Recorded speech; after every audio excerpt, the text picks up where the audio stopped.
இன்னியோட கதையில் நம்ம பார்க்க போகிறது 22வது திவ்ய தேசமான திருவெள்ளையங்குடி அப்படிங்கிற திவ்ய தேசத்தை பற்றி. இங்கே தான் என்ன பண்ணுறாராம், சுக்கராச்சாரியாருக்கு ஒரு கண் போகிறது இல்லையா, ஸோ அந்த கண்ணை திருப்பி மீட்டு கொடுத்தது யாராம் அப்படின்னா இங்கே இருக்கிற பெருமாள் அப்படின்னு சொல்லப்படுறது. இங்கே இருக்கிற பெருமாளோட பேர் கோலவில்லி ராமன் அப்படின்னு சொல்லப்படுறது. இந்த திவ்ய தேசம் கும்பகோணத்துக்கு பக்கத்தில் இருக்குது. இந்த திவ்ய தேசத்தை சுற்றி ஒரே வயல்வெளியாக இருக்கும், அதாவது கிராமப்புறங்கள் சூழ்ந்ததாக இருக்கும், நகரத்து சைடு இருக்காது அப்படின்னு சொல்கிறாங்க. சிவன் அபிஷேக பிரியனா, பெருமாள் அலங்கார பிரியனா. இங்கே இருக்கிற கோலவில்லி ராமன் எப்படி இருப்பார்னா நித்திய அலங்காரத்தில் இருப்பார். அதாவது இங்கே இருக்கிற பெருமாளுக்கு அலங்காரம் பண்ணுறதுனா ரொம்ப பிடிக்குமா, அவ்வளோ அழகாக இருப்பாராம் பார்க்குறதுக்கு. இந்த திவ்ய தேசத்தில் இருக்கிற கோலவில்லி ராமன் எப்படி இருப்பாராம் அப்படின்னா சயன திருக்கோலத்தில் இருப்பாராம். அதாவது தேவர்களுடைய தச்சன் யாராம் அப்படின்னா விஸ்வகர்மா அப்படின்னு சொல்லப்படுது.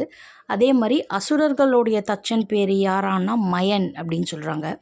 இந்த மயன் பெருமாள் கிட்ட கேட்குறாரா, நீங்கள் எல்லா தச்சன்னா கட்டட வேலை செய்கிறவங்க, இந்த மராமத்து வேலை செய்கிறவங்க தானே, ஸோ அவங்க மயன் கேட்குறாங்களாம், நீ எல்லாத்தையுமே விஸ்வகர்மாக்கே கொடுத்துட்றியே, எனக்கு நீ இன்னுமே கொடுக்க மாட்டேங்கிறிய பெருமாளே அப்படின்னு கேட்கும்போது, ஏன்னா தேவர்களுக்கு அவர் தானே, ஸோ நேச்சுரலி நல்லவங்க சைடு தானே அது போகும். அப்போ பெருமாள் என்ன பண்ணுறாராம், சரி நான் உனக்கு கொடுக்குறேன்னு சொல்லி 6 கையோடு என்ன பண்ணுறாராம், இந்த மயன் அப்படிங்கிற அசுர தச்சன் முன்னாடி வராராம். அப்போ இந்த மயன் என்ன கேட்குறாராம், எனக்கு நீ இப்படி காட்சி கொடுக்காத, எனக்கு 2 கையோட ஒரு முகத்தோட வில்லோட காட்சி கொடு அப்படின்னு சொல்லி இந்த மயன் அப்படிங்கிற அசுர தச்சன் கேட்குறாரு. அப்படி எழுந்தருளவர் தான் இங்கே இருக்கிற கோலவில்லி ராமன் அப்படின்னு சொல்கிறாங்க.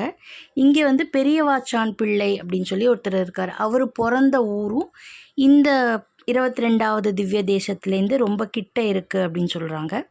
இவரோட பெருமைகள் என்ன அப்படின்னா, இந்த பெரியவாச்சான் பிள்ளை தான் என்ன பண்ணாராம், 4000 பாசுரங்களுக்கு விளக்கம் எழுதினவராம், உரை விளக்கம் எழுதினவர் இந்த பெரியவாச்சான் பிள்ளை அப்படிங்கிறவர்.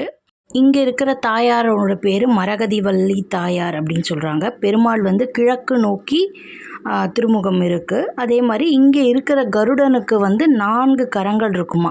வேறு எந்த இடத்துலையுமே கருடனுக்கு 4 கரத்தோடு பார்க்க முடியாது. இந்த 22வது திவ்ய தேசத்தில் கருடன் 4 கரத்தோடு இருக்கார்.